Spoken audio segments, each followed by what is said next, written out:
sarong sumbe bang nobo rang sawi kana tardi minha maribai ko song tong di tizla rukum ni bufang hai ke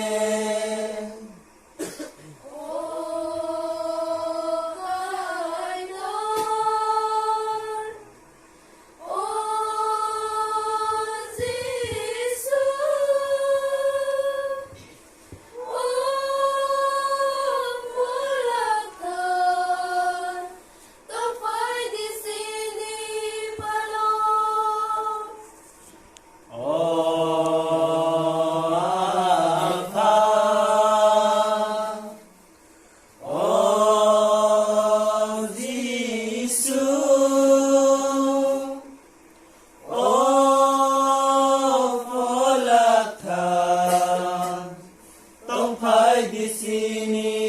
palang oh subrai min hamaribai senang tidur jadi oh subrai lesum senang sing sargama senang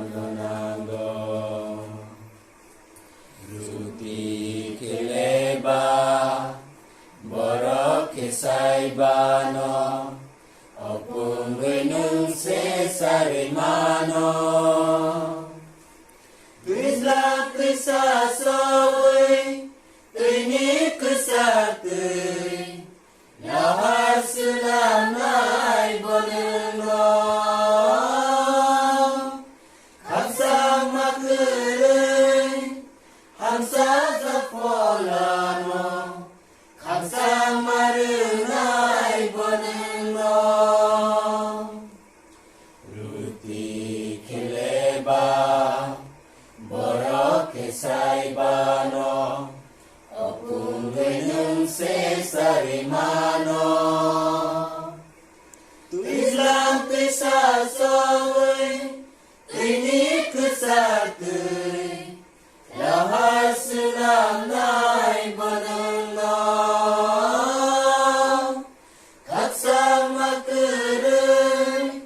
Hamsa zafolano Hamsa marunai boneno Oh kaiton Oh Yesus Oh fulatan Tumpai di sini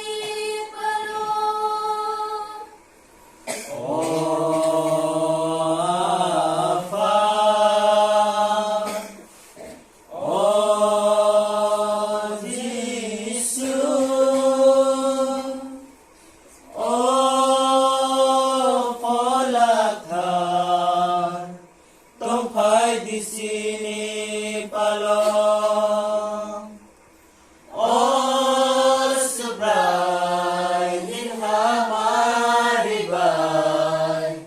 sunanum tidur jadi oh subrai jelesum sebenang se